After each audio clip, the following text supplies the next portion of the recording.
Well, welcome to another episode of Horror of the Worlds, where we talk about horror movies and how a lot of them got started, a lot of the genres got started. Yeah. I'm Curtis Gerhart, I'm Stephen Miller. and today's topic is it's almost kind of most of these movies are borderline, like under the umbrella of nature run amok slash Don't go lurking in the woods. like and almost like folk Yeah. and stuff. FOLK, because I know I don't enunciate words correctly, but I know like a lot of folk horror is usually woods driven, it's people driven, it's beliefs, folklore and stuff. So but yeah, a lot of these movies are the forest fucking coming and get you. Yeah. Like we almost kind of have a theme lately is Yeah. Well, it makes it easier to choose. yeah, it's like just don't go out in the fucking woods. Yeah, right. But I guess like since a lot of these movies are folk horror like adjacent or influenced off of folk horror, like the term that I guess I will say folk horror, first written in 1936 by Oscar James Campbell. That was referring to like Gothic literature, so it's a fairly recent term when it comes to a description of a genre per se. Yeah. But yeah, like a lot of people kind of look into folk horror as in different meanings or different types of what have you. You know, if it's like witches or like myths or legends or the folklore. Oh, like, when I hear it, I immediately think like campfire stories. Mm-hmm. Yeah, like, and that has everything to do with things that you might run into in the woods. There's almost like a ritual about the whole story of it all. That's like one of the things. Like when it comes to like these movies that we're going to be talking about, it's could almost be like say they're folk horror movies or they're not. Much like how Alien is. Like some people have that argument, and it's a solid argument with the movie Alien of being it's not a horror movie, it's a sci-fi movie, or it's not a spaceship movie, it's a haunted house movie, or there's other movies that are like that where it's like, oh no, it's not a scary movie, it's not a horror movie, right. It's a such and such. It's a thriller, a psychological thriller. It's not horror. We're too classy for horror. But at the end of the day, we got to put shit in a box. Absolutely. And if it's scary, even the slightest bit, it feels like it fits in this category for sure. Fuck, even some rom-coms are scary to me. Bad joke. But yeah, it's I don't know, a lot of times when I think of folk as well is like almost like Midsummer, where it's like cults. Oh yeah. And stuff. Oh, I absolutely agree with that. Like I felt like that's kind of like the easiest way to kind of talk about like shit nowadays. Like, all right, yeah, so this is a slightly off topic, and I don't know if you ever watched a TV show, or I guess technically both TV shows. While I was doing this research, I came across another TV, like a 3-part BBC series called like a History of Horror Movies, or a History of Horror, and it's somewhat narrated by Mark Gates. He's the one that actually plays Mycroft and Sherlock, the one with Benedict Cumberbatch. Yeah. And I did not know that he was a horror fan. Like I should have fucking like realized this because he did I want to say he produced and he actually acted in the Dracula series or mini series that was on Netflix, if it's still on Netflix or not. Which I actually highly recommend this Dracula series because it takes place the classic Bram Stoker's Dracula stories and puts it into nowadays stuff. Granted, it's like only I think like 4 or 5 episodes, but. Yeah, I was really shocked that the TV show that he did is great. I highly recommend it, but I was kind of shocked that he's a horror fan. I fucking love Brits that much more now. Yeah, the guy nails the creepy vibe pretty well in what he does. So I mean, it's not that big of a surprise, but I didn't know he had that kind of backing behind the genre. I guess like when I'm watching like Sherlock, because Sherlock is now on Hulu. Which it's one of my fucking nighttime movies or TV shows. He does kind of have that almost Dracula appearance about him, stuff like where he just kind of comes in like almost like that stoic, just comes off as a sophisticated killer type. Mm-hmm. Very Hammer horror. Yeah. All right. Well, shit. All right. Let's go into our first movie, since we kind of described that these are woodsy movies, folk, actual nature run amok instead of animals run amok. We're going to be talking about Shrooms. Yeah. Came out 2007, directed by Patty Brethnach. A shroom trip has to be outdoors. The right environment with the right people. Are you sure this is a good time to go looking for mushrooms? No matter, we'll have the whole park to ourselves. So tell us a ghost story. Strange things happen up here around shroom season. People missing only for their bodies to turn up mutilated, but always with one thing in common. What?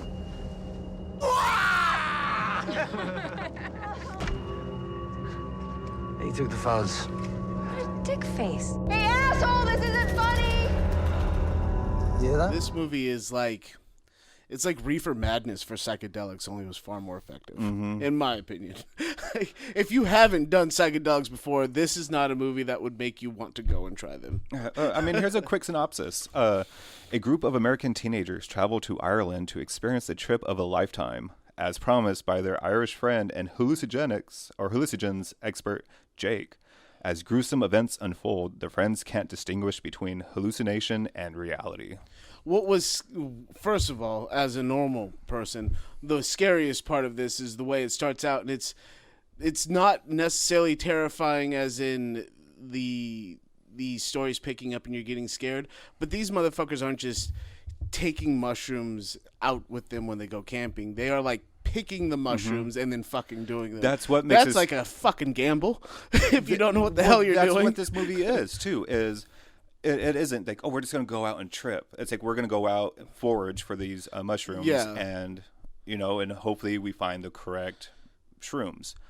And that's what makes things, actually go awry, why things go bad. Because there is I can't remember the name of the actual mushroom that they were looking for, but like how they described it, like it's almost like a small normal mushroom with like a nipple on top. And there's a one that looks identical. That's called the death cap. That has a black dot on the nipple and stuff. So that one's the poisonous one that's supposed to, if not kill you, supposed to make you have like very intense hallucinations, death, like vomiting. Almost think of like a bad peyote trip or That's a ayahuasca by the trip. end of this movie, I felt like I had done a bad fucking trip, man. Oh yeah, this one was a good one for me. Like there's like some of these scenes are kind of like funny to me too. Like a lot of it is a lot of foreshadowing. If you pay attention to the dialogue, it's like, oh, they're going to die this way, they're going to die that way. I mean, everyone's just kind of interested in it. A lot of which oh my gosh, I didn't. Dogging, I did not know was an actual Irish term because I've been hearing it a lot more in more Irish movies I watch and stuff. So I mean, that was a whole like inside reference to the whole, I guess, Irish nature, which I thought was just kind of cool and kind of funny. But there was one of the bros, I kind of want to call him, like how he just wakes up, gets pissed off, takes the tea kettle that they're actually making brewing the shrooms so they can drink it as a tea, and just takes it off the fire, pours a cup, and just takes a fucking big ass gulp. So I'm like, bro, that tea's fucking hot, and you just drank it like it's no big deal. No problem. Yeah. This movie is not a bad movie. No, I feel like it's pretty intense. When I first watched it, I did not have a problem watching it all the way through. I had a problem pulling myself away from it, and that was somebody that was like trying. I was, tripping mushrooms back then, so it was one of those things like, oh, this could be fucking ugly. A bad weekend. I'm kind of curious if I actually had a good trip or it tripped more often, if this would be a better movie for me. Oh, okay. But like it took a lot for me to actually sit down and watch this movie because it was just. I feel like if you like the whodunit kind of thing, this has more of a mystery thing going on, and the kills in it aren't like the kills are actually pretty decent too for what they are. Like decent, they're just not fun and creative like most slasher films. You know what I mean? Like you got Jason Voorhees picking people up inside of sleeping bags and smashing them against the wall and trees and shit. That kind of thing isn't exactly what happens here. But you're sitting there trying to find out what the fuck is going on, and you don't know if it's human, creature, or what. Yeah, so that's the thing too. Because I mean, there's a talking cow. Yeah. In it. Yeah. So I mean, it's you don't quite know because there's also like I can't remember what they end up calling them, but they're the backwoods hicks. Yeah. For the most part, out there in the Irish forest. So this is where spoiler. So go ahead and skip ahead at least 30 seconds or so. And hopefully you don't get get spoiled. All right, and go ahead and skip right now. So this reminds me a lot of High Tension because all right. is that whole because I already knew the spoiler, I already knew the twist that was going to happen, and it was that was a moment I was kind of waiting for, and High Tension did it so much better. You know, the French extremist movie, all right, yeah, where you can actually look back and realize, like, oh, it was her, because everyone's eye level and how they reacted to her and all this stuff, like how all the deaths happened. This one, you didn't know that it was her because like it wasn't shot that way. Like I felt like at the very end of like when it was shot, it was like, oh, and she did it, right? You know, it's like none of the kills really lined up. None of the reactions of like, oh, it's you, kind of thing. It's just like, oh fuck. I was hoping that we'd find ourselves a monster in this film. I was hoping for some kind of monster flick. I would have, because the way that the deaths were happening, it felt like they were just completely out of hand. even if it was like the tour guide, the guy that was doing the shrooms, and going out and stuff, like, you know, that would have been the whole thing. Like, I mean, the biggest thing is like the lead female, like she's the one that ended up. Because I know she didn't pay attention to find out which shrooms are bad, which ones are good. But I think she got some bad news and ended up grabbing one of the death caps. She had a and bad stuff, trip, man. and stuff. Like she almost died there and stuff. And I think they were going to take her to the hospital. They go out to the van where they left their cell phones because no cell phones on these bad trips because you're going to call your mom all high and all this shit. Yeah. So, I mean, of course, the typical, get rid of your cell phones. All Yeah, the there cell was- phones are gone. But Yeah. so the car keys are gone, cell phones are gone, and they just have to wait out her bad trip and hopefully she doesn't die. There was also that 50-50 shot where you thought this whole thing was going to be a severe hallucination. And I was at least happy that that wasn't necessarily. I was hoping it was going to be like a Wendigo type thing. Yeah, I really yeah. was. Yeah, I was hoping for some kind of forest monster or some shit like that, but It's it was- not, you know, it was that still wasn't a fun. spoil, so I mean. It was still fun. I enjoyed it because of that little bit, but I mean, I can see why somebody would have troubles pulling it's- themselves into it. That's the thing. It's not a bad movie. Like, No. I don't hate the movie at all. It's just, I'm glad I watched it. That's about it. Like, Yeah. It's like, all right, that's one One of that's those kind you're of check it searching off. for to own. I'm going to own it. Complete the set. I just, part of being a collector, man. I hate how much I like physical media. Fair enough. As people might be able to tell on some of the shots we take, it's a problem. Well, we're gonna shoot over to our next movie, which I'm excited for quite a few reasons because it's an experiment. You are my guinea pig, and we get to watch this pseudo live. You know, I mean, is the Blair Witch 2: Book of Shadows, directed by Joe Berlinger, released in 2000. Last summer, after the crowds left, 5 strangers returned to the woods to uncover the truth. But one of them has a secret that will unlock the curse. You know, if you don't believe in the Blair Witch, then why the hell did you bother to come? I thought the movie was cool. This fall, just in time for Halloween, the witch is back.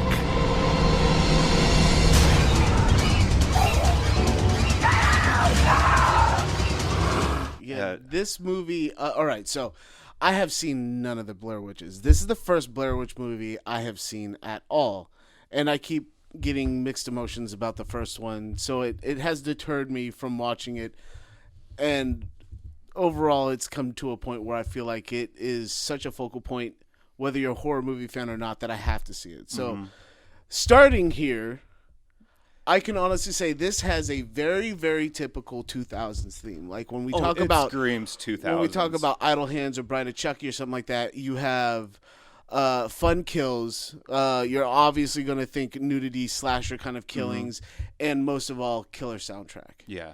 And this That definitely great starts metal. off with Manson on the front lines of the soundtrack, and it sucked me in almost immediately. The Yeah, it's shooting that style was not found footage. That typical like intro as well. You know, the coming over the forest and you know Manson. I think it was like a Beautiful People. Yeah. Oh or, yeah. Disposable Teens. Disposable Teens. That's what it was. Like just going over like it just like it gives that vibe. The whole movie gives that 90s 2000s vibe. It's just because there's certain movies that just scream a certain era, a certain decade, and this is one of those movies. And it had the typical kind of build up in the cast. You know, you had the goth girl, you had the Wiccan good witch kind of vibe, and then you had the nerdy guy, and you had the over exhilarated film dude, the guy that wanted to make sure he captured everything for every reason and would push the limits. And that's the thing too. Like so there's a lot of reasons why people do not like this movie at all. They almost despise Blair Witch 2 because of it's not true to the first Blair Witch. It's not the same style. It's the characters are extremely one-dimensional. The writing is honestly, I think the writing is actually good. The dialogue, like, oh my gosh, this is like such a hard one to kind of actually for me personally to describe, because the writing isn't horrible. The dialogue is not bad.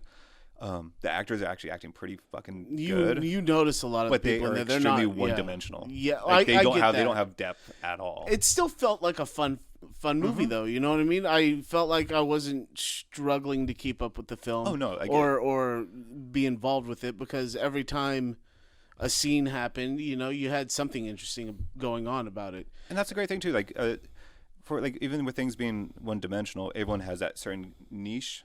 But the goth bitch that's supposed to be one-dimensional has the most depth out of all of them. Yeah, absolutely. Yeah. Absolutely. It's the only one that feels like she knows what the fuck is going on here, and she is not that attached to the situation. But, all right, I'm going to give the quick synopsis real quick. I'll give that a good reading. As it follows a twisted path traveled by 5 people fixated on the Blair Witch Project, Book of Shadows Blair Witch 2 journeys into the dark, dangerous place where the line between truth and fiction blurs and perhaps vanishes altogether. Individual perception grows increasingly untrustworthy as the film's protagonists find themselves caught in a vortex of unspeakable evil. The origins of which, human or supernatural, remain chillingly uncertain. That is actually a long sentence. I'm surprised I did good. So the way that the townspeople in this movie felt is exactly how I feel like the people of Forks felt when they first did Twilight. It's like, get the fuck out of my town. Like, oh, you little vampire weirdos, get the hell out of here. Actually, we just want our little town back. Looking at it nowadays, that is a perfect example, because Blair Witch was a huge movie, and this movie kind of picks up on, like, the tourist are, like, you know, fixated on this, like, with what I just read. And exactly what you just said.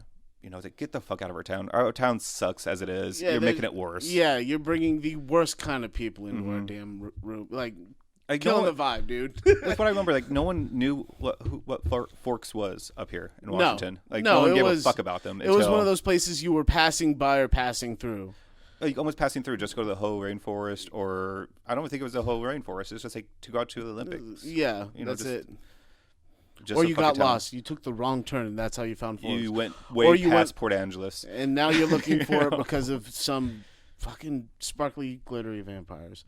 And these guys definitely did that whole thing. I feel like the goth chick in this one was the coolest character because it felt like she wasn't trying to... She didn't feel like the one trying to ruin the vibe.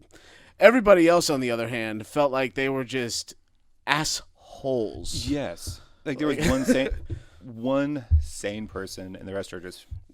Yeah, absolutely out of fucking batshit.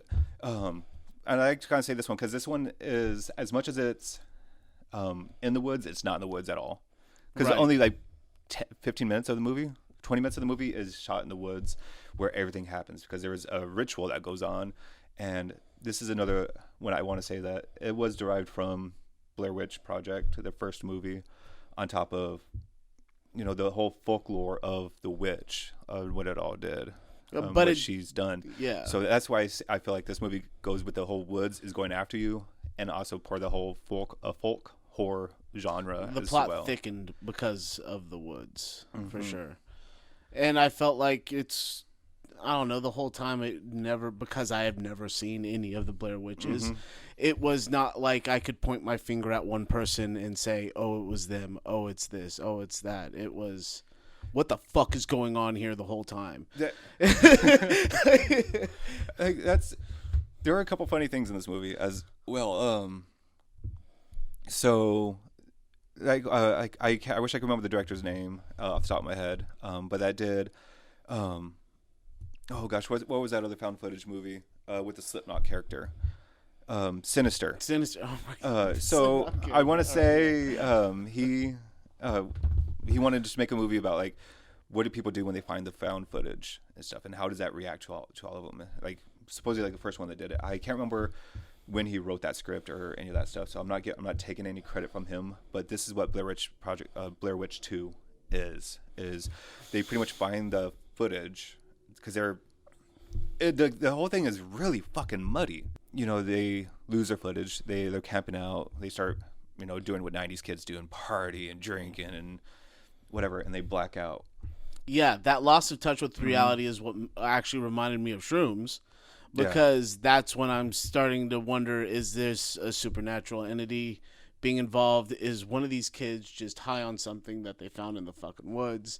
And with the different kind of characters that were in there, you couldn't peg the source. You know what I mean? For half the time, I thought it was one of the people that ended up dying. So I was like, well, there goes my theory. Now what the hell's happening?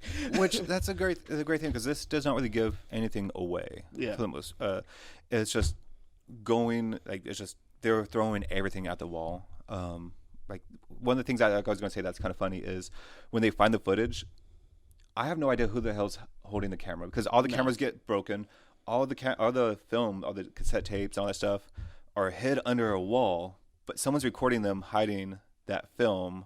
But how do they find the film that was recording them hiding that film? And how are they all on that same footage? Yeah, it felt like you were like, no, when you're watching the footage, you're taking account of everybody that's in the group. You're doing a head count, and you're like, "Why is everybody here?" I feel like if I watch that scene, like when they're watching their recordings that lost time, if I actually like stopped and actually focused on it, I might be able to figure out like, oh, okay, so and so's holding the camera here, so and so's holding the camera there. This is why this footage is not. I thought it was the other group that wandered off. Yeah. Like, Group that wandered off was found in another place. Another reason why a lot of people hate this movie. But I'm not saying this movie is superior to the first one. Personally, I'm not saying this is better than the first one. But it's honestly still... I don't hate it. I actually really enjoy this sequel a lot. I enjoyed it, and I still haven't seen any of the other. I can't wait. So...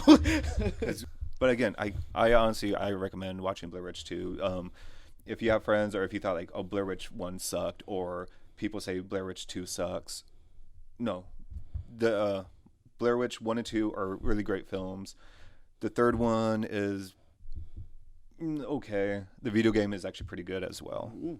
Yeah, I was playing on the game. Yes, I was playing on the Game Pass. I almost beat it until fucking Xbox took it off, and I just been wanting to buy it, never bought it. But very few games I kind of get me like, all right, I need to take an actual break just because of all the senses that are going on and stuff. Like, it's not like, oh my God, Resident Evil, like, I'm tired of hearing the zombies. Like, it's just like, all right, I'm like kind of like almost like psychologically just kind of That's how the Quarry did for me. I was like, all right, you know what, I need to like take a fucking break here for a second. Because there are just some of those Turn games. on a light, something, man. Yeah, it's not like I'm scared. It's just like, it just drained me. Yeah, absolutely.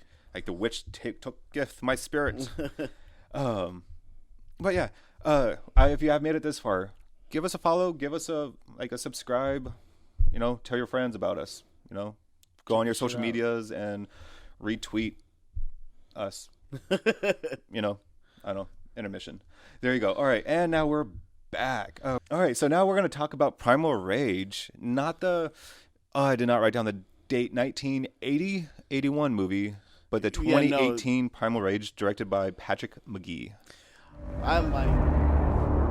Look, I don't know what you want me to say. Sorry would be nice. Does anybody have a cell phone? What happened to that pretty little thing you were with? There's something in these woods. We're talking about Bigfoot?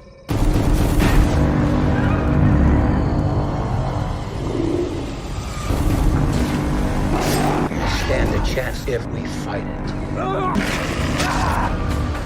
They're coming for you! I liked this movie a lot. It had fun kills in it, and I'm a big fan of monster flicks. This one from the get-go is stated. Oh, spoiler! No, I'm just kidding. It's stated as a monster film from the get-go, but I guess it is. Yes, this one's on Tubi. Like real quick, it is on Tubi. Yeah. So sorry, go there's on. just so many different angles that this shit could be happening in, and you're wondering how the shit's gonna hit the fan first. And after that, when people start dying, it just picks up with anticipation. I really enjoyed every bit of it. I feel like it was shot well. It captured a certain part of darkness. I mean, which seems easy to do in the woods, but another feature is it's taking place in the Pacific Northwest in Oregon, which I absolutely love. Almost extremely comical that you talk about the darkness real quick is just like a random fact about them actually trying to shoot, because they were filmed it. It almost took them like over a year to film this because they were trying to shoot in like February, where it was known to be a little bit more darker, more rainy, more Washington. Yeah. Even though this was shot in Northern California. Oh, was it? Yes. Oh shit. Because I mean, some parts of NorCal is almost more beautiful than, No, or just as beautiful as some of these parts in Washington and Oregon. those are wooded areas, yeah. But still, it's not really Pacific Northwest. But they had issues with, because the weather, they were California was still going through a drought, and they had sunny weather instead of the fucking weather that they wanted. So they actually had to use fog machines to make things look a little bit more wet. I feel like they foggy. nailed it. They gave it that overcast vibe, and I maybe They did feel at incredibly home. well, unfortunately. All right, just a quick synopsis. Deep in the Pacific Northwest, Ashley and Max Carr become lost in a forest where a mysterious creature dwells. They soon find themselves in a fierce fight for survival against a terrifying beast that may be the legendary Bigfoot.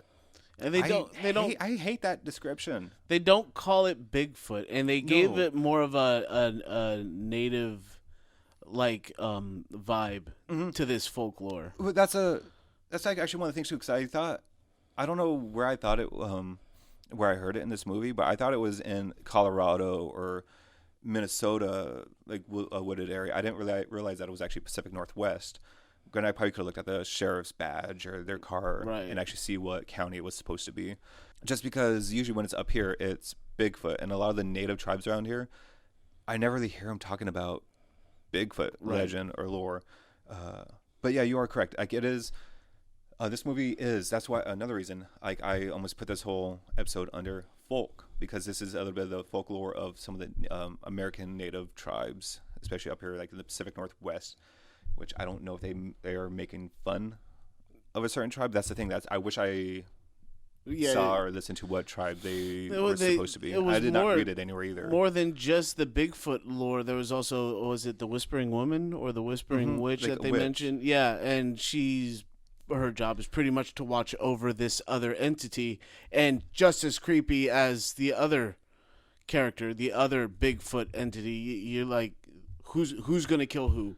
Because you got the rednecks wandering the forest. See, that's the thing too, is that the synopsis didn't talk about the rednecks, didn't talk about that Max Carr, like the husband or boyfriend, whatever.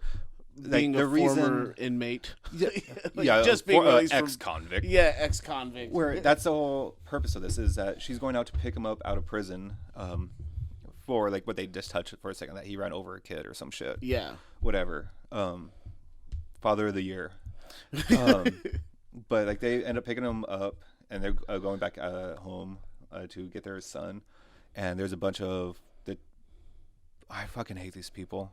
Like those kind of asshole redneck hicks that are. What are you doing in our neck of the woods? Extremely right wing, just like, oh, we're better than all you. Like, you guys got to follow our way. They got creepy, pervy vibe going on the whole time, and they're definitely outnumbered. Like, I want to say 10-2 is probably the head count going on here, and unfortunately, these two have to rely on these 10 in order to get through these very unfamiliar wooded areas, because they suspiciously have a flat tire. And the first thing you think of when you meet these rednecks is these motherfuckers are setting them up to chop them up in the woods. But you find out pretty quickly that even they have a fear of what the fuck lurks out here, and there are certain places you just shouldn't be going. So I was actually trying to look up the name of the Bigfoot, the whole legend. It's Oma. Oma, yeah. I was trying to Awa, but yeah, it's Oma. Mm-hmm. That it's a Bigfoot predator movie. Yeah. Oh my God, yeah. Absolutely. I like that the Bigfoot character definitely has like some kind of like primitive armor kind of thing going on. So it's he like actually has a wooden mask. Like he is, even the Bigfoot. So Oma is doing camouflage to hide himself even more in the forest. yeah, moving tactically, using Which is how he natural weapons. Yeah, like how bone and they things stay like that. hidden for so long is that they kill the hunter, or they kill people that are looking for them, or what have you. And that's another kind of like thing. It's like a very typical part of this movie is you have one of the deputies saying, "Oh, it's a native tribe, the native legends," to the older cop or the older sheriff that's just saying like, "Oh no, fuck that stuff. That I don't like that stuff. I don't believe in any of that stuff." It's like, "Oh yeah, maybe I should go do this stuff." It's like, no, that stuff's bad. Like he's always like yes, no, Right. Like but that's the whole thing. It's the young native. Yes, do this. Older was like, no, you're wrong. That's not how it is. This movie is really interesting for me. I don't hate this movie. I don't like this movie, but the practical effects are fucking amazing. I love the practical effects. I love the way the monster looks. I love Bigfoot the is makeup in all of it. The kills. I love possibly the one of the brute force best killing. Bigfoots Ugh. since Harry and the Hendersons. Probably one of the Oh, best yeah. Bigfoot I've ever seen on film. And the way this thing fucking looks. I mean, it's familiar and unfamiliar all at the same damn time. It's Very gorilla too. Like it yeah, it's actually got looks, more like baboon face kind of thing going on, but it's still got Sasquatch like figure, and the whole time you're still trying to figure out what the hell this thing's doing here.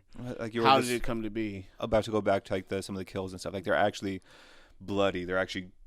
You're You're watching it. It's not cut scene. away or you yeah. can see blood splatter. Like you actually see the gore. You This actually dude see get his bottom jaw ripped off and choke on his face for a good minute. like it had to be like a Good love stuff. note to honestly a love note to Kane Hodder. Oh, absolutely. Like, 'cause- yeah. With the whole jaw ripping is like you have it in Hatchet, which fortunately I'm wearing a Hatchet shirt as well.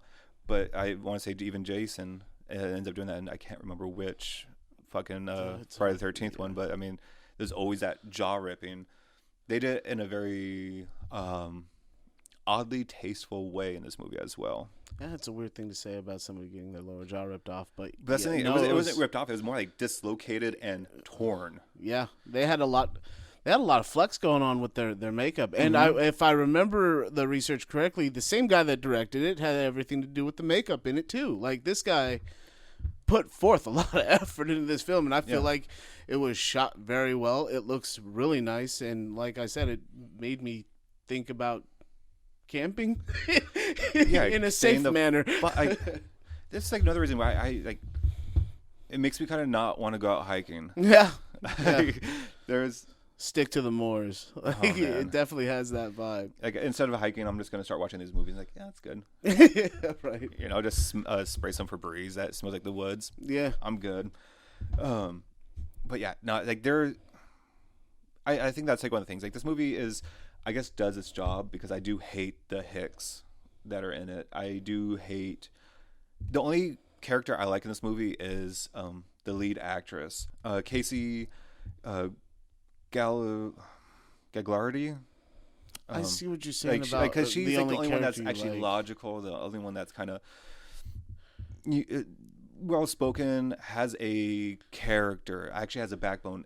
Like her husband, I hate her husband. Her husband's just fucking It felt like he was trying to. one-dimensional in just a very boring way. I feel like he was the way that I captured the thought of his character was he was an ex-con, and he had to survive a certain way while he was locked up, and at the same time he had to find a way to still be a civilized part of society. So he was trying to de-escalate, but every fucking step forward he'd take two steps back, and it was a contradicting character. He was himself. borderline a poser prisoner too. Yeah. He's like, oh yeah, you got to have this for a shank. I was like, have you ever had a shank anyone? No, but supposedly my roommate did. Yeah, I heard stories, man. Yeah, it's like, all right. I mean, I guess that makes me an ex-con because I watched this movie and I know how to make a shank now, supposedly. Yeah, right. But in all reality, like a lot of times when I watch a movie, I want it to make me feel. Actually, that's it. It makes me. I want to feel, regardless of whatever way. If I feel disgusted or hate or happy or whatever, that makes a good movie is an emotional, or psychological change. And this movie did it for me because I those fucking hicks I hate. I don't hate a lot of people. I don't hate a lot of things, but I really do not agree and get along with the people that they take. Which those actors did a great job. I was about to say, it shows you how good the acting was. I mean, yeah, you definitely hated these people. Yeah, you did not want any of them to come out alive.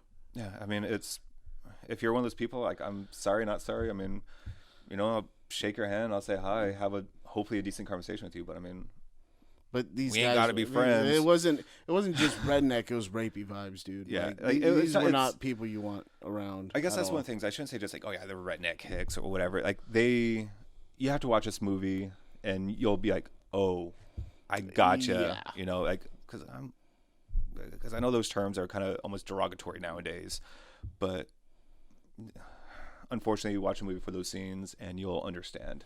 It did the classic horror movie thing where you got set up with people you just wanted to watch die, and when they finally did end up dying, you're like, victory. And they still almost got off too easy. Yeah, well, except the guy with the jaw, bro. That guy definitely. But he didn't even die from the jaw. You need to watch this movie. But it even kind of shows you how well adept that the Bigfoot is one of the scenes that you kind of pointed out to me. Like, I thought it was a crappy shot, but I was like, no, it's a very awesome form of like shooting. Like when he was shooting the bow and arrow, he shot it between her legs, so she tripped. Yeah, it wasn't his shitty shot. He wanted to keep her unharmed. Yeah, in a way. Yeah, it was like it was a capture move. The movie's that's the thing. Like, the movie really isn't that bad. He used the arrow like a bolo. That's what it was. Yes.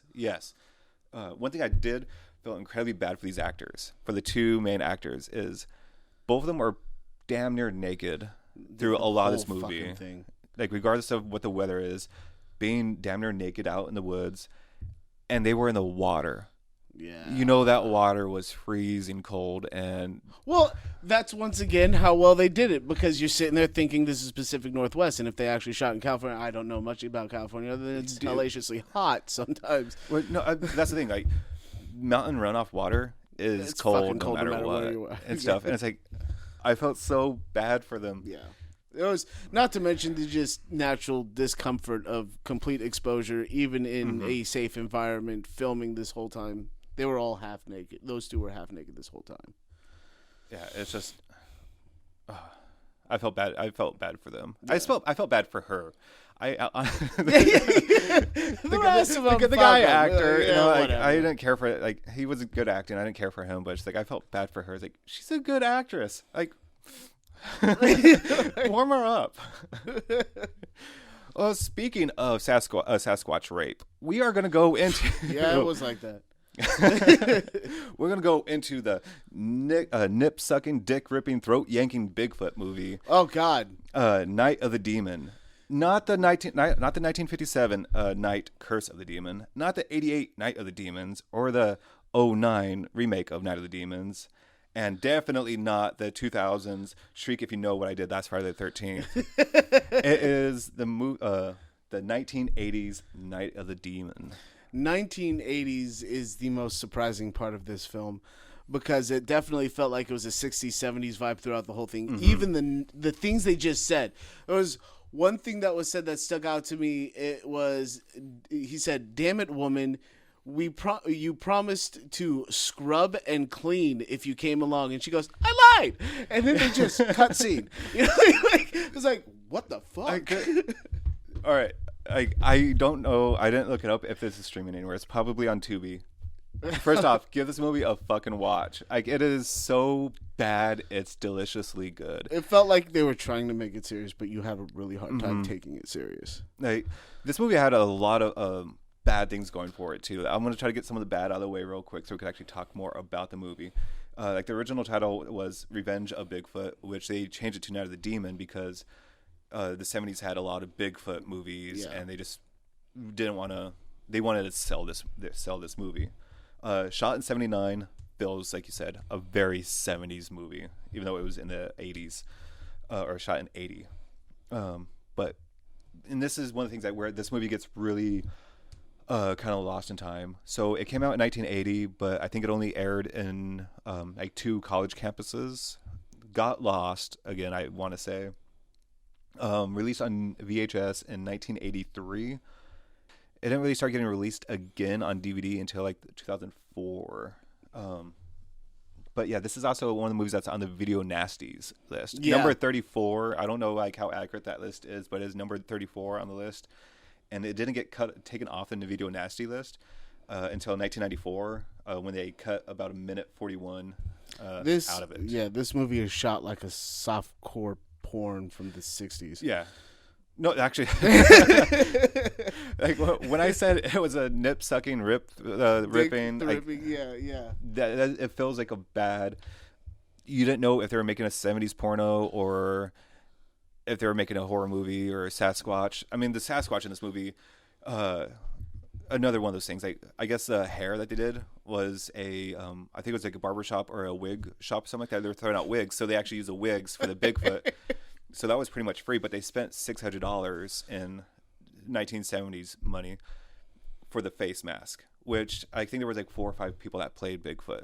But it was just, think of Lou Ferrigno in The Incredible Hulk. Like they pretty much just painted the guy brown, glued some hair on him, and he was just Bigfoot because he was just yoked. He was huge. Kills were comical. The one that stuck out to me was the biker getting his junk ripped off, And then you see it. You see Like, it, you and actually- then it cuts to the scene and goes, "All right, guys, we better get some sleep. We got a long day ahead of us tomorrow." Like ends just like that. Like how are you gonna end the night on that, man? You gloss over the dick part so much, man. Like, because not many horror movies actually it's to his back and you like they grabbed it. Like, no, you actually see the guy is whipped his dick out to actually piss, and you fucking see it out. And the Bigfoot, you see the hand go up and grab, rip, and then little, the guy's just little fleshy bits hanging there. It's a sad day. Poor biker. Yeah, I mean, it's like to me that movie is great because of that. Because there's no cutaway. There's a cutaway, but you see everything. Yeah. And not many and movies it was do stated that his body was never found. But to be quite honest, his only getaway at that point was to straddle a motorcycle. So how I far could would he just have actually imagine made? that pain. Oh man. But this movie has a lot of equality. More than everyone else because it has, everyone's genitals. Yeah. Yeah, that it does. Bigfoot, like that typical 60s, 70s, whole rape genre for the most part because Bigfoot actually rapes and weird. That this movie is such a freaking mess because like you were saying I know I'm everywhere right now because this movie is everywhere. The beginning of the movie starts off the worst way you actually start off a fucking movie, and they almost tell you like when you go to school, don't end a movie with, "Oh, it was just a dream," and don't start a movie like, "Oh, we should start off in the very beginning." Yeah. Because the guy's covered in bandages and stuff. It's like, "Oh, how did all this happen?" "Oh, well, you should start in the very beginning." Yes, and then it cuts to the next scene, and it feels like that's how a lot of the scene blending is done. And next Just scene, harsh cuts. Which I mean, sometimes I get it. But this is Movie something picks up though. Like yeah, it's not a slow burn movie, really. able to watch it. I'm just saying it was very, very weird, and it is definitely not something to take serious. But good. And that's the thing. Good This in a weird Bigfoot way. is angry because people are in his town and are bugging his mistress, his old lady that he raped. This whole scene's kind of crazy because I'm gonna at least describe this whole scene a little bit. Where while that's all happening, like the lady's still living with her father out in the cabin in the woods, and he's just praising. I shouldn't say really praising God. He was just like pretty much questioning God on why he's being punished, or this is her punishment, and it's just that kind of backwoods Christian Rattlesnake revivalist vibe. But it's so that was kind of like the whole thing. But that scene was almost like there's so much of this movie that's just like It's a hard one to describe because, like you said, it bounces around. It feels like quite a bit, and I want to say that you don't get a whole lot of screen time of the monster. No, you really don't. You see more of the kills, and feeling for the actors on this one. There's one scene I remember in particular where The guy was killed upside down, thrown onto a post, gets impaled, and then you can actually see the fake blood going up this dude's nose, and it looked like it was uncomfortable for the actor. Like, there's a lot of weird shit like that. If I'm not mistaken, a lot of these actual kills were shot in a garage. Oh, cool. Like the legit, like a lot of the kills, a lot of the scenes are winners as well. Okay, just because of money constraints and all and everything else. I highly doubt Kane Hodder, bringing him up again, got his inspiration for the sleeping bag kill from this movie. Because there is Sasquatch true. actually gets someone in a sleeping bag and fucking rocks him up, like does the whole like Jason Voorhees kill. Yeah, that's one of my favorites. All right, so like the whole synopsis, since we're already like halfway through talking about this movie, Professor Nugent and his anthropology student attempt to find a mysterious Bigfoot, but end up uncovering something far more sinister at work. That is a great synopsis. Yeah. I don't like that one at all. I should try to find another one. Nope, that's the same one. But yeah, that description does not help out this movie at all. No. So it is just like kind of going out, looking for Bigfoot, finding Bigfoot. Bigfoot's a big rapey gorilla. Big rapey gorilla.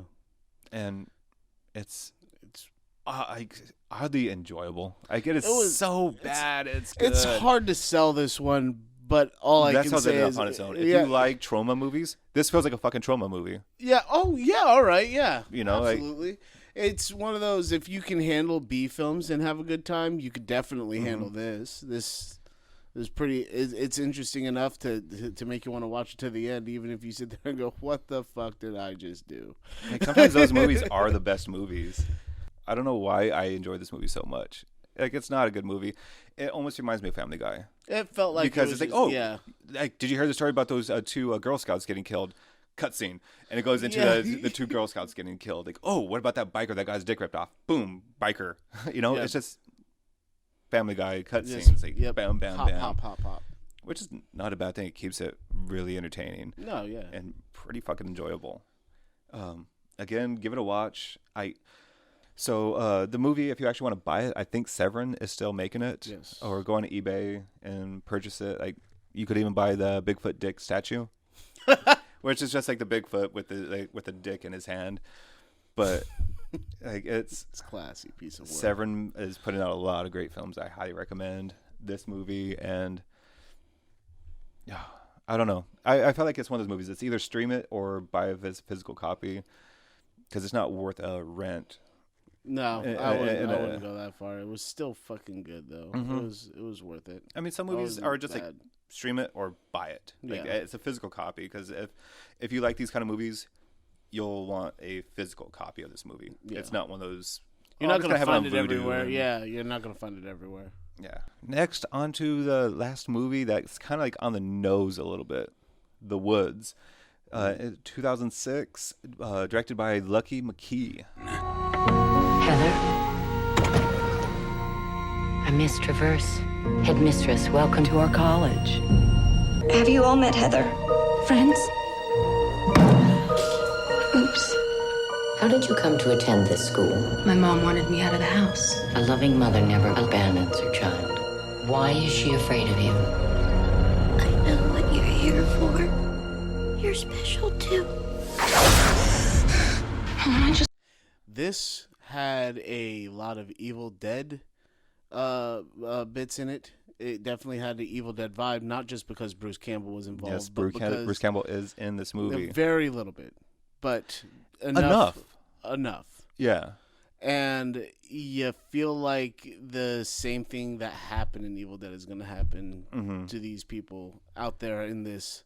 What is it? It's an all-girls school, a special school. And I wouldn't even say it's strictly for the shithead kids that couldn't hack it in a regular school and they have to go to a special school. It's one that they have certain abilities that hear voices out in the woods, where the woods speaks to them. Very witchy vibes. And I enjoyed it mostly because of that. It had... Which we could say that it is more so a witch coven movie. Yeah. Yeah. Like, I mean, that's not spoiling anything because the synopsis of the movie is a girl is sent to a remote boarding school where she has nightmares and hears voices coming from the woods. She soon suspects that the school is a coven of witches. When some of her classmates disappear, the girl believes she will be next. Yeah. So it feels like the woods are talking to you, and it's almost like you feel like you can harness your powers due to your surroundings, but you find out what actually happens and goes on in the woods. Honestly, this is one of those movies where I was a range of emotions. I started not liking it just because I was like, all right, it's kind of just like a very boring, basic, like, oh, it's all women's school, like, but the story's actually pretty good, pretty solid. When I like Bruce Campbell, like, I thought they were gonna do like the whole The Intruder, like the movie that Bruce Campbell was in, or they sell The Intruder as a Bruce Campbell movie, when in that movie he's only in it for I think 5 seconds at the very end as a cop, where you don't even see his fucking face. If I'm not mistaken. I want to say he had like a total of like 5-10 minutes. He of had screen a time little bit more, but more of that. But like, his character was end. his character was more important than led on. Mm-hmm. Yeah, for sure. Like, he actually develops a backbone too, so that's probably ruining it if you haven't seen the movie. It gives the Craft vibes, only it's got a little less character development. You feel like you get personal with one of the characters. The rest of them are kind of just almost throwaway cannon characters. fodder. Like, they're just there to help move the story along a little bit. There is, like, one of the things I will kind of describe about the whole scenery of like how this movie is kind of filmed is I really do like how the lead character, Heather, so the whole movie is kind of, I don't want to say gray wash, but it is a very drab looking movie where everyone is kind of a muted tone, somber and stuff, except for Heather. Heather, you could tell that they either had a light shining on her, or they with whatever software they were using to edit made her glow a little bit. Like, she was wearing red lipstick earlier in the movie, or like mostly through the movie and stuff. Like, so she was just full of life, which there was a meaning behind all that too later on. Whereas like more when she became more under the spell and just more just careless and just more sucked into the coven, she started losing her color. She stopped kind of wearing the lipstick. She wasn't wearing putting on lipstick throughout the movie. It's just she had it on, just kind of help give it. It felt like they were just trying to give it a little bit more light, set her apart from the rest. And instead of being the outcast, it was more like one of us. Yeah, like, and it definitely. It was a fun culty vibe movie, in my opinion. I really like this movie. I feel like it gets overlooked because of so many other movies that kind of have a similar vibe but did it differently or with a more popular cast. Like it reminded me of The Faculty a little bit, but The Faculty had a stronger The Faculty was actually a good movie. The Faculty was a great movie, and it had an amazing soundtrack, amazing cast. There was not actually good scares. Like yeah. So this one was more of a. Why are we not talking about The Faculty? Because it didn't take place in the woods. That's going to be what was like the name of the high school? A back to school episode. What was the name of the high school? I'm looking up the name of the high school. Go on. Because if it's like Woodland High School, we should have fucking did that one. They definitely had it was what was it? It was a late 2000s, right? Late aughts or something like that. So the movie was shot in 2006 or released in 2006, but it was set in 1956. So it's actually the 50s. So there was no phones. There was no. I feel like the only hint towards that wasn't even the technology. It was the old cop car and the car that they were. I was going to say the way Bruce Campbell was dressed. His lapels were quite. But at the same time, though, he had the pointy, almost zoot suit looking lapels on that shirt. I guess he did, but I always just feel like that's just. But that Bruce just feels Campbell. like it's Bruce Campble. That's exactly why I didn't. He had his hair. I wasn't like able to Bruce Campbell, pin what time frame this was in, but it we're was pretty much saying that Bruce Campbell is timeless. Yeah, absolutely. He is, you know what I mean? Absolute perfection. Like he doesn't change. But I feel like he's the most popular person out of this whole cast. I mean, there were other. Some of the teachers you will definitely recognize and be able to put into other roles, but the big name at that time that was doing filming was Bruce Campbell. I felt like his name sold this movie more. Honestly, I think this movie would have been more lost and more of one of those weird hidden gems if Bruce Campbell wasn't in it. Mm-hmm. But at the same time, though, he as much as he makes a movie, he doesn't make the movie. No, he helped with marketing. I don't think this movie would have been made if they didn't get him along. Which I'm happy that he did this movie. Yeah, I'm honestly happy. It was worth a watch for sure, and I feel like it also kind of gave me the Runes vibe as well, where so kind of think of the rape. I am rape happy today. Yes, that's just it's so been the theme in all of these movies. Time frame.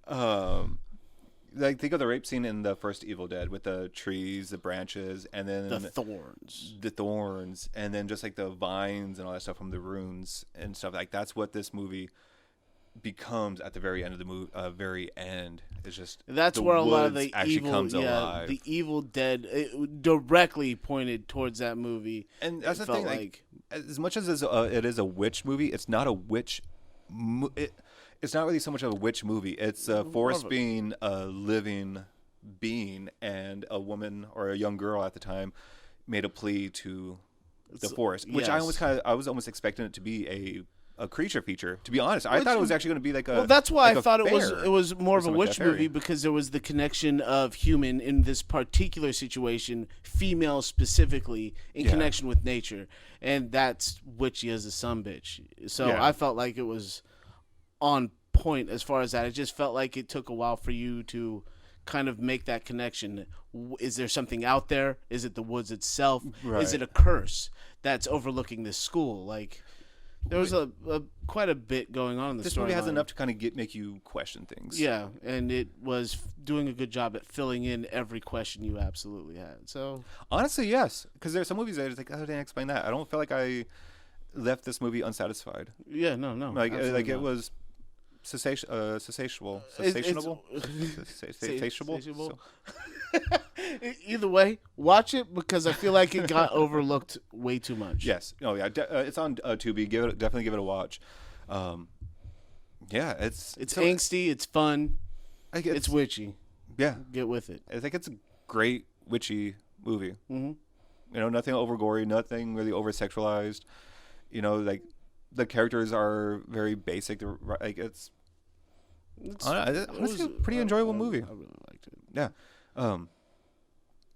It was like, out of all of these, it was the least gory. It was definitely the safe watch out of all of these movies. If you were worried about seeing some fucked up shit, there are probably a couple of these you shouldn't watch, but we'll let you figure out which ones that is. Oh gosh, I mean, just like going through the movies, like oddly, yeah. I mean, we cover a lot of gore. I feel like I'm a gore whore when it comes to those things. I very much enjoy the movie magic on all that. And this one did a different kind of movie magic, and it used its storytelling in order for you to get sucked in. I guess some of it was kind of gross too. I mean, because they did kind of use the whole, you had to ingest some of the witch's blood in order to. So I mean, I'm just trying to think. Like they could have done more, but they didn't. But it's not like somebody sung off their own head kind of fucked up stuff. You know what I mean? It was just mistreatment and psychological more than you felt there was physical harm being done throughout the whole movie. Even when that's almost a kind of a decent segue into like when Heather fucks up her ankle. One of my favorite scenes that just caught me completely off guard and made me laugh, which I think it was intended, because this is a very woman positive movie. Yeah. And a lot of the men, Bruce Campbell doesn't really come out of the. It sounds weird, but like he doesn't really kind of come out of the closet as masculine till later on in the movie. But it's a very strong female movie, where he's a character that gets stepped on for sure. Yes, very belittled. Yeah. But then they also have the doctor when a lot of this shit goes down, and the doctor pokes Heather's ankle, and she freaking wakes up screaming because of the pain, and the doctor's like, "Oh, did that hurt?" Yeah. It was just like, it was so. I didn't expect a funny moment. No. Like that, and it was just so dumb. Like I did. It felt like she was about to tell her to walk it off. You'll be all right. Quit being a fucking wiener and get back to school. Which honestly she does too. Like that's like one of the things. Like I could never tell if her ankle's bad or not. Pokes it, ow!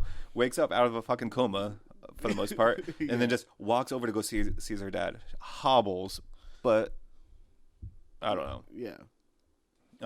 Like, honestly, all these movies are fucking bangers. I felt like they were all winners. Absolute winners. I feel like I like a lot of these movies in the first place. The hardest one to get through was Night of the Demon, but when really it just kicks off strong. Like I'm a fan of B-rated movies. And I feel like if you like B-rated movies, you can almost get behind any horror movie. Mm-hmm. And that one was gory and fun. Bright really red is not blood for kind everyone. of gory, not like realistic kind of gore, but it was definitely fun. It's definitely like one of those ones because I mean, that's one thing I love, and I think we all love about genre movies, horror movies, is there is some genres that we like or don't like. Some that we appreciate, some we don't, some we agree with, some that we don't. But like Night of the Demon is one of those ones where it's just. I was surprised I liked it as much as it's I either you did. like it or you don't. Like all these movies, it's you like it or you don't. Unfortunately, like this is not my genre. It felt like it was going to be one of those movies that you put on in the background, and then the first scene, you're like, "What the fuck did I choose? How did I choose this movie?" Because it starts off. And you're not sitting there thinking of the synopsis you read before you clicked play. I could definitely see that. Like I almost kind of look at it. You're trying to hunt for the synopsis when it first starts out. You're like, wait a minute. Like one of the things I was kind of thinking of, like with A Night of the Demon, is it feels like if Mystery Science Theater 3000 did an X-rated version, oh yeah, that movie would have been one of the movies that they would have done. Sure. I could almost have seen them like say, "Hey, can we get this movie?" Yeah, yeah. I just said, "No, there's too many tits." Yeah, there's too much nudity. But male genitalia getting ripped off, all kinds of stuff. Yeah. Full frontal nudity.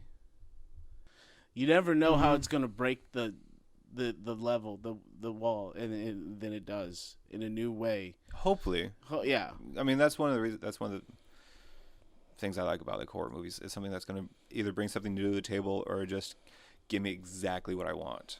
Yeah, I feel like I wasn't disappointed with any of these films. I was actually more pleasantly surprised, and I didn't even know about The Woods till I met my wife, and she showed me that movie, and I was like, why didn't I know about this before?